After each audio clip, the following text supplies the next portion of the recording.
이 시간에는 겨울 전에 어서 오라라는 제목으로 함께 은혜를 나누고자 합니다. 우리 먼저 옆 사람 보시면서 한번 이렇게 인사해 보겠습니다. 잘 오셨습니다. 환영합니다. 네, 한 번 더 인사해 보겠습니다. 당신은 참으로 소중한 사람입니다. 아멘. 여러분들 한 분 한 분이 정말 참으로 세상에서 가장 귀하고 소중하신 분이심을 믿으십니까? 아멘. 감사합니다. 이렇게 귀하고 소중하신 여러분들과 함께 주님의 몸된 교회를 섬기고 함께 신앙생활할 수 있어서 너무나 기쁘고 감사드립니다. 주님의 몸된 교회에 속한 모든 성도님들이 날마다 서로가 서로를 더욱더 사랑하고 아끼고 섬김으로 주님의 몸된 교회 가운데 날마다 기쁨과 감사가 더욱더 넘쳐나기를 간절히 소망합니다. 우리가 잘 알고 있는 것처럼 디모데 전후서는 사도 바울이 사랑하는 제자이자 그가 믿음으로 낳은 아들인 디모데에게 보낸 목회에 관련된 편지입니다. 그래서 이 디모데 전후서와 디도서를 묶어서 목회 서신이라고 부릅니다. 그 중에서도 오늘 우리가 함께 읽은 본문의 말씀은 바울이 디모데에게 보낸 편지의 마지막 부분입니다. 바울이 그의 마지막 시간에, 그의 삶의 마지막을 향해 나아가고 있는 시간에 믿음의 아들인 디모데에게 보낸 이 편지의 말씀을 통해서 오늘 저 여러분들에게 하나님께서 주신 은혜가 풍성하게 임하시기를 간절히 소망합니다. 먼저 오늘 우리는 서로가 서로에게 신실한 동역자가 되어야 합니다. 공생애를 시작하신 예수님의 주위에는 수많은 사람들이 있었습니다. 예수님의 가장 가까운 곁에는 베드로와 야고보와 요한을 비롯한 12명의 제자가 있었습니다. 또 그 주위에 많은 여인들과 또 많은 제자들이 예수님을 따랐습니다. 인자는 머리 둘 곳이 없다라고 말씀하신 예수님이셨지만 거의 유일하게 예수님께서 쉼과 안식을 얻으실 수 있었던 베다니에 나사로와 마리다와 마리아라는 세 남매가 예수님의 곁에 있었습니다. 또한 배고프고 병든 무리들이 그들의 배고픔을 해결하기 위해서 그들이 병에서 낫기 위해서 예수님을 따르고 예수님의 곁에 있었던 모습을 보게 됩니다. 또한 이스라엘의 많은 무리들이 예수님께서 그들을 로마의 압제로부터 해방시켜 주실 정치적인 군사적인 메시아로 착각하고 오해하고 예수님을 환영하며 따랐던 모습을 볼 수 있습니다. 그들은 겸손의 왕으로 십자가에서 자신의 몸을 대속제물로 주시기 위해서 오신 예수 그리스도를 오해하심으로 불과 일주일 전에 종려나무 가지를 흔들면서 호산나 다윗의 자손이여 찬송하리로다 주의 이름으로 오시는 이여 가장 높은 곳에서 호산나 하더라라고 그들은 예수님을 오해하며 예수님을 환영했습니다. 그러나 예수님께서 정치적인 군사적인 왕으로 오셨다라는 그들의 생각이 오해이고 착각이었다라는 사실을 알게 되자 그들은 바나바를 풀어주고 예수를 십자가에 못 박으라라고 소리 지르며 예수님께 돌을 던지고 예수님을 저주했던 안타까운 모습들을 볼 수 있습니다. 또한 예수님의 주위에 있었던 사람들 중에서는 바리새인들과 사두개인들이 있었습니다.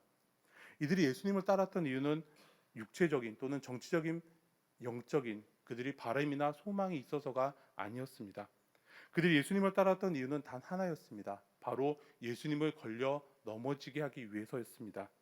그래서 그들은 예수님이 병자를 고치시고 심지어 죽은 사람을 다시 살리시는 너무나 놀라운 기적을 행하셨음에도 불구하고 그들이 하나님께 영광을 돌리기는커녕 그들의 율법으로 예수님을 고발하고 예수님을 계속해서 대적하는 모습을 볼 수 있습니다. 예수님의 주위에 있었던 사람들 중에서 가장 안타까웠던 사람은 바로 가룟 유다였습니다. 유다는 세리였던 마태를 제치고 예수님과 제자들의 동계를 맡았을 정도로 매우 유능하고 똑똑한 사람이었습니다. 그러나 그는 예수님께서 정치적인 메시아가 아니다라는 사실을 알게 되었습니다. 그러므로 예수님께서 왕위에 오르실 때 나도 높은 자리에 오를 수 있었겠다라는 그의 착각이 무너지자 그는 입맞춤과 은 30냥으로 그의 사랑하는 선생님이신 예수님을 팔아버리는 모습을 보게 됩니다. 이처럼 예수님의 주위에는 예수님을 사랑하고 따르는 무리들과 예수님께 쉼과 안식이 되었던 사람들, 그리고 예수님께로부터 무언가를 얻기 위해서 따랐던 사람들, 예수님을 넘어뜨리기 위해서 따랐던 사람들이 마구 뒤섞여 있었습니다. 마찬가지로 사도 바울의 경우에도 이와 비슷했습니다. 먼저 그의 곁에는 신실하고 충성된 동역자들이 많이 있었습니다. 바울이 다메섹 도상에서 예수님을 만나고 그의 눈이 보이지 않게 되었을 때 아나니아가 그를 안수해 주므로 그가 다시 보게 되었습니다. 바울의 영원한 동역자였던 바나바와 실바가 있었고 브리스길라와 아굴라 부부가 있었습니다. 그리고 고린도 교회 성도들에게는 마치 바울의 라이벌처럼 보였지만 사실은 신실한 동역자였던 아볼로가 있었습니다. 그리고 바울이 가장 사랑하는 제자이자 그가 믿음으로 낳은 아들이었던 디모데가 있었고 디도와 오네시모가 있었습니다. 그리고 바울의 주치였던 누가가 있었고 바울의 편지를 에베소와 골로새 교회에 전해주었던 두기고가 있었습니다. 그리고 이 외에도 많은 믿음의 동역자들이 하나님의 나라와 예수 그리스도의 복음 전파를 위한 바울의 사역에 커다란 도움이 되었고 위로와 소망이 되었던 것을 보게 됩니다. 그와 이와 반대로 바울을 힘들게 하는 사람들도 많이 있었습니다. 고린도 교회에서는 바울의 대적자들이 바울의 사도직을 걸고 넘어지며 그를 의심하며 그를 힘들게 했던 모습을 보게 됩니다. 그리고 사도행전 17장에서 볼 수 있듯이 데살로니카의 유대인들이 바울을 끊임없이 힘들게 합니다. 그들의 박해가 얼마나 심하고 그들이 바울을 얼마나 힘들게 했는지 바울이 데살로니카를 떠나서 베레아로 가면 그들이 베레아로 따라와서 바울을 괴롭힙니다. 그래서 또 바울이 그들을 피해서 아덴으로 가면 그들이 아덴까지 따라와서 굳이 아덴까지 따라와서 바울을 방해하고 바울을 핍박했던 모습을 보게 됩니다. 그리고 바울의 고난장으로 잘 알려져 있는 고린도후서 11장을 보면 바울을 힘들게 했던 많은 사람들과 많은 사건들에 대해서 기록하고 있습니다. 그리고 오늘 우리 함께 읽은 디모데후서 4장 9절에서 11절을 보면 바울의 주위에 있었던 수많은 사람들 중에서 누가 바울을 힘들게 했고 누가 바울에게 도움과 위로와 소망이 되었는지를 볼 수 있습니다. 오늘 저와 여러분들은 서로가 서로에게 걸림돌이 되고 서로가 서로에게 상처가 되는 것이 아니라 서로가 위로와 기쁨이 되며 서로를 세워줄 수 있는 신실한 동역자들이 되기를 간절히 소망합니다.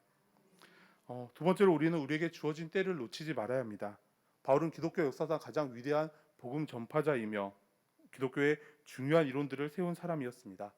그래서 어떤 사람은 이렇게 이야기합니다. 바울이 파도 높은 지중해를 건너서 로마로 가지 않고 마르코 폴로처럼 인도를 지나서 중국으로 왔다고 한다면 세계 역사가 아주 많이 바뀌었을 것이다 라고 이야기합니다. 우리가 잘 알고 있는 것처럼 바울은 당시에 최고의 학벌을 가지고 있었던 사람입니다. 사도행전 22장 3절을 보면 바울은 유대인으로 길리기아 다소에서 났고 당시에 최고의 스승이었던 가말리엘의 문화에서 조상들의 율법의 엄한 교육을 받았던 사람입니다. 그리고 그뿐만 아니라 바울은 조상들의 율법에 대한 열심을 가지고 예수님을 믿는 사람들을 핍박하고 박해했던 사람입니다. 사도행전 7장을 보면 초대교회 7 집사 중에 한 사람인 스데반이 돌에 맞아 순교하는 장면이 기록되어 있습니다. 그때 스데반에게 돌을 던지던 사람들의 옷을 맡아주고 그들에게 잘했다 칭찬했던 사람이 바로 이 바울이 되기 전에 사울이었습니다. 그리고 사도행전 8장 초반부를 보면 바울은 스데반이 죽임을 당한 것을 마땅하게 여겼다라고 이야기합니다. 그래서 더욱더 신이 나서 교회를 박해하는 모습을 보게 됩니다. 그 모습에 대해서 사도행전 8장 3절은 사울이 교회를 잔멸할세 각 집에 들어가 남녀를 끌어다가 옥에 넘기니라라고 말씀합니다. 바울이 예수님을 만나게 된 다메섹 도상에서도 그가 좋은 마음으로 좋은 뜻으로 다메섹을 향해 가고 있었던 것이 아니었습니다. 다메섹에 살고 있었던 주의 제자들을 잡아서 끌어다가 예루살렘으로 끌고 가서 그들을 핍박하고 괴롭히기 위해서였습니다. 이처럼 바울은 살기 등등한 모습으로 다메섹으로 나아갔지만 하나님의 크신 은혜 가운데 그 길에서 예수님을 만나게 됩니다. 그리고 그가 다메섹 도상에서 예수 그리스도를 만나고 난 후에 그가 그토록 소중하게 생각해 왔고 그가 자랑해 왔던 모든 것들을 배설물과 같이 여긴다라고 매우 담대하게 고백하는 모습을 볼 수 있습니다. 그리고 그는 이제 예수 그리스도의 복음을 전하는 것과 예수 그리스도의 복음을 전하는 것에 그의 모든 삶을 온전히 드리게 됩니다. 어떠한 보상과 대가를 바라지 않고 오직 은혜로만 살았던 바울의 모습을 볼 수 있습니다. 바울에게는 그가 예수 그리스도의 복음을 전하기 위해서 감옥에 가고 매에 맞고 여러 번 죽을 고비를 넘겼던 것조차도 모두 다 하나님의 은혜였습니다. 그리고 그는 다른 모든 사도들보다 그가 훨씬 더 많이 수고했지만 이 모든 것이 그가 한 것이 아니라 바로 하나님의 은혜였다라고 고백하는 모습을 볼 수 있습니다. 이처럼 바울은 그 일생 동안 오직 예수, 오직 복음, 오직 믿음으로만 살았던 하나님의 충성스러운 일꾼이자 가장 위대한 사도였습니다. 그런데 오늘 본문에 나타난 바울의 모습은 다른 때의 모습과는 조금 달라 보입니다. 여러 차례 죽음의 고비와의 위험을 만났지만 바울은 언제나 담대하고 언제나 당당했습니다. 언제나 자신감이 넘치는 사람이 바로 이 바울이었습니다. 그런데 오늘 말씀에서는 인생의 마지막 순간에 어찌 보면 조금 쓸쓸해 보이고 외로워 보이는 모습입니다. 바울은 지금 두 번째로 로마의 감옥에 갇혀 있습니다. 그가 처음에 로마에 투옥됐을 때는 집을 세를 내어서 머무는 정도로 어느 정도의 자유가 보장이 되어 있었습니다. 그 후에 그가 석방이 되고 네 번째 전도 여행을 마치고 돌아왔을 때 바울은 로마의 네로 황제에 의해서 두 번째로 투옥을 당하게 됩니다. 그런데 이때는 모든 자유가 박탈당한 채로 다른 죄수들과 같은 대우와 그러한 처벌을 받고 있던 모습을 보게 됩니다. 그리고 바울은 이제 그가 머지않아서 내가 이제 곧 순교를 당하게 될 것이다라는 것을 예감하고 있었습니다. 그의 나이가 70이 넘은 노인이었지만 그가 병들어서 나이가 많아서 죽어가는 것이 아니라 이제 로마에서 내년 봄에는 내가 순교를 당하게 될 것이다라고 생각하고 있었습니다. 그래서 바울은 오늘 본문 바로 앞에 있는 디모데후서 4장 6절에서 이렇게 말씀합니다. 전제와 같이 내가 벌써 부어지고 나의 떠날 시각이 가까웠도다라고 말씀합니다. 이 말씀, 내가 세상을 떠날 시간이 가까워졌다, 죽음이 바로 앞에 있다라는 말씀입니다. 이처럼 얘기되는 죽음을 눈앞에 둔 바울은 너무나 외롭고 쓸쓸한 상황이었습니다. 우리 영상을 통해서 디모데후서 1장 15절 한 목소리로 읽겠습니다.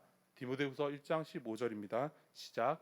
아시아에 있는 모든 사람이 나를 버린 이 일을 내가 아나니 그 중에는 부겔로와 허모게네도 있느니라. 아멘. 우리 영상을 통해서 10절도 다시 한번 한 목소리로 읽겠습니다. 10절입니다. 시작.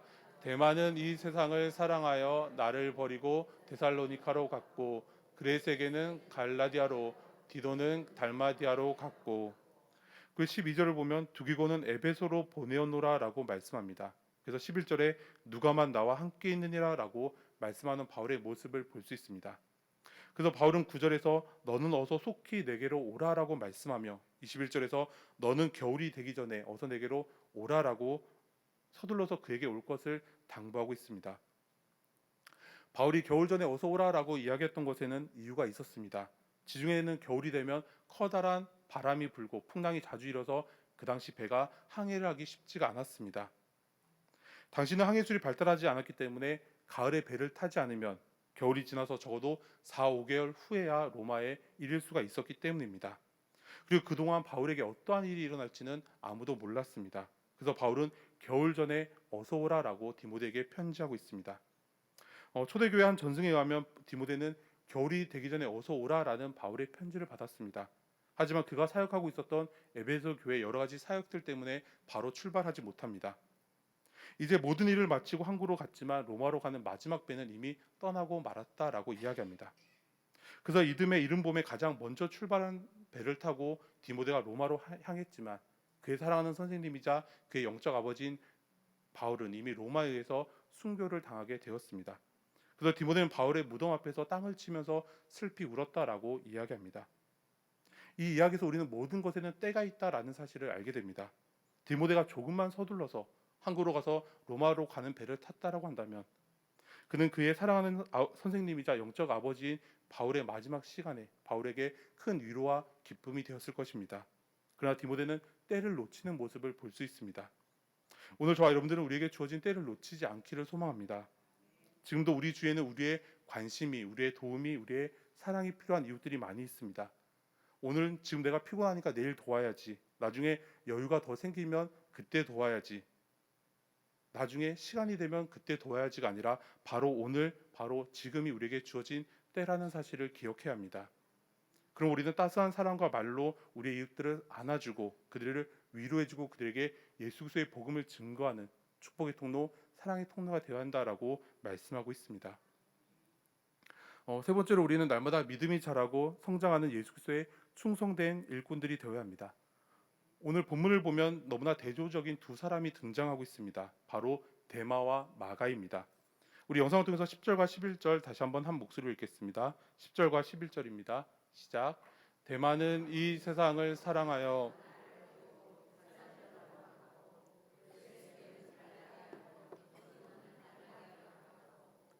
누가만 나와 함께 있느니라. 내가 올 때에 마가를 데리고 오라.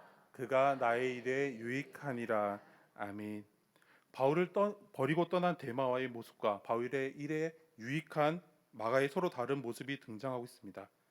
성경에는 데마의 이름이 모두 3번 등장합니다. 그런데 그 이름이 나올 때마다 그의 모습이 다르게 변화되는 모습을 볼 수 있습니다.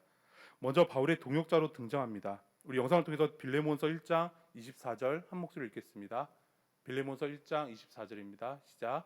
또한 나의 동역자 마가 아리스다고 데마 누가가 문안하느니라. 아멘. 여기서 데마가 바울의 동역자가 되었다라는 것은 그가 바울의 복음 사역에 함께하는 사람이다라는 의미입니다. 그리고 그는 이 일로 인해서 바울과 함께 투옥되고 많은 고난과 고통을 함께 겪게 됩니다. 그러나 그의 육신은 비록 지치고 고단하나 그의 이름은 매우 영광스러워 보이고 매우 자랑스러워 보입니다. 두 번째는 그냥 데마로 등장합니다. 우리 영상을 통해서 골로새서 4장 14절 한 목소리 읽겠습니다. 시작. 사랑받는 누가와 또 데마가 너희에게 문안하느니라. 아멘. 데마의 이름 앞에 동역자나 사랑받는 자라는 어떠한 설명도 없이 그냥 아무것도 없는 것을 볼 수 있습니다. 이것은 아마도 이미 바울의 마음에는 데마에 대한 어떠한 기대나 어떠한 소망 없이 어떠한 열정도 모두 다 사라져 버렸을지도 모른다라는 것입니다. 그저 데마의 이름은 그저 문안하는 명단에만 들어가 있다라는 것을 보게 됩니다. 세 번째는 바울을 버린 데마로 등장합니다. 오늘 본문 디모데후서 4장 10절을 보면 데마는 이 세상을 사랑하여 나를 버리고 데살로니카로 갔고라고 말씀합니다. 데마가 바울을 버렸다라고 말씀합니다. 어떤 주석가는 그 이유가 바울의 투옥과 바울의 현상을 보고 바울의 모습을 보고 자신도 옥에 갇힐까봐 너무나 두려워하고 무서워했기 때문에다라고 이야기합니다. 또 어떤 주석가는 데마가 바울뿐만 아니라 예수님을 향한 믿음마저도 버렸다라고 이야기합니다. 그 이유는 그가 세상을 사랑했기 때문입니다. 처음에 데마는 바울의 신실한 동역자로 성경에 기록되어 있었습니다. 그러나 그의 믿음이 약해지고 하나님께서 주신 사명보다 세상에 없어질 즐거움에 그의 마음을 빼앗기게 되자 그는 있어도 그만 없어도 그만인 사람이 되었습니다. 그리고 그의 믿음이 더욱더 후퇴하자 그는 바울을 떠난 것이 아니라 바울을 버리게 되었습니다. 그리고 예수님께서 주신 영원한 생명의 즐거움이 아니라 없어질 세상의 헛된 즐거움을 따라가는 어리석은 사람이 되었다라는 것을 볼 수 있습니다. 반대로 마가를 보면 마가도 성경에 여러 번 그의 이름이 등장하고 있습니다. 마가는 예수님의 고난과 예수님의 십자가를 그의 눈으로 보고 목격했던 사람입니다. 그리고 그의 집은 예수님과 제자들의 마지막 성만찬의 장소였습니다. 베드로가 감옥에 갇혔을 때 모든 성도들이 모여서 함께 기도했던 장소였습니다. 그리고 무엇보다도 오순절 날에 성령님께서 불처럼 임하셨던 곳이 바로 이 마가의 다락방이었습니다. 그리고 마가는 바나바의 조카였습니다. 그래서 마가는 바울과 바나바의 제1차 전도여행에 동참했던 모습을 볼 수 있습니다. 먼저 마가의 모습은 믿음이 약해져서 사명을 저버리고 그로 인해서 주위에 불화를 가져오는 모습을 볼 수 있습니다. 우리 영상을 통해서 사도행전 13장 13절 한 목소리 읽겠습니다. 사도행전 13장 13절입니다. 시작. 바울과 및 동행하는 사람들이 바보에서 배 타고 밤빌리아에 있는 버가에 이르니 요한은 그들에게서 떠나 예루살렘으로 돌아가고. 아멘. 제1차 전도여행 중에 마가는 질병을 앓게 됩니다. 그리고 그의 믿음이 약해지자 그는 선교의 위험한 고난을 감당하기가 힘들어집니다. 그래서 마가는 바울과 바나바를 떠나서 예루살렘으로 돌아가 버리는 모습을 보게 됩니다. 그리고 2차 전도여행이 시작되었을 때 바나바가 마가를 그래도 데리고 가자라고 이야기합니다. 그러자 바울은 내가 저 사람을 도저히 데리고 갈 수 없다라고 이야기합니다. 그래서 바나바와 바울이 심하게 다투고 바나바는 마가를 데리고 가고 바울은 실라를 데리고 따로따로 선교에 나서는 그러한 모습을 볼 수 있습니다. 두 번째로 마가는 바울의 동역자로 등장합니다. 아까 읽었던 빌레몬서 1장 24절에 보면 또한 나의 동역자 마가 아리스다고 데마 누가가 문안하느니라 라고 말씀합니다. 세월이 지난 후에 이 마가가 다시 바울과 함께 동역하고 있는 모습을 볼 수 있습니다. 이전에 마가는 바울에게 실망을 안겨주고 그에게 아픔이 되었던 사람이었습니다. 그러나 이제 마가는 바울에게 믿음을 줄 수 있는 사람이었고 신뢰를 받는 사람이 되었습니다. 마지막으로 마가는 바울에게 유익한 사람이 되었습니다. 오늘 본문 11절을 보면 내가 올 때 마가를 데리고 오라 그가 나의 일에 유익하니라 라고 말씀하고 있습니다. 그의 믿음이 자라고 성장해서 장성한 분량에 이르게 되었다라는 것을 알 수 있습니다. 이제 마가는 그의 믿음이 약해져서 고난을 감당하지 못하고 떠나가 버리는 나약한 사람이 아니라 최후의 순간을 기다리는 바울에게 유익한 사람, 꼭 필요한 사람이 되었다라는 것입니다. 처음에 마가는 믿음이 너무나 약해서 사명을 저버린 사람이었고 그로 인해서 동역자였던 바나바와 바울이 서로 다투고 갈라지는 안타까운 모습을 볼 수 있습니다. 그러나 그의 믿음이 자라고 성장하자 다시 바울과 함께 복음 사역을 감당하게 되었습니다. 그리고 그의 믿음이 장성한 분량에 이르게 되자 바울에게 반드시 꼭 필요한 사람으로 그에게 위로와 기쁨이 되는 사람이 되었던 모습을 볼 수 있습니다. 오늘 저와 여러분들은 데마처럼 믿음이 약해져서 하나님보다 세상의 것들을 더욱더 사랑하는 어리석은 사람이 아니라 마가처럼 비록 처음에는 보잘것없는 믿음에 불과했지만 그 믿음이 점점 더 자라고 성장함으로 서로가 서로에게 도움과 유익이 되는 믿음의 동역자가 되기를 소망합니다. 사랑하는 성도 여러분, 오늘 저와 여러분들이 서로에게 걸림돌과 상처가 되는 것이 아니라 서로에게 위로와 기쁨이 되며 서로를 세워줄 수 있는 신실한 동역자가 되기를 소망합니다. 그리고 우리에게 주어진 때를 놓치지 않고 우리의 이웃들을 안아주고 위로해주며 예수 그리스도의 복음의 통로, 축복의 통로가 되기를 소망합니다. 마지막으로 오늘 우리의 믿음이 자라고 성장함으로 서로에게 도움이 되고 서로에게 유익이 되기를 소망합니다.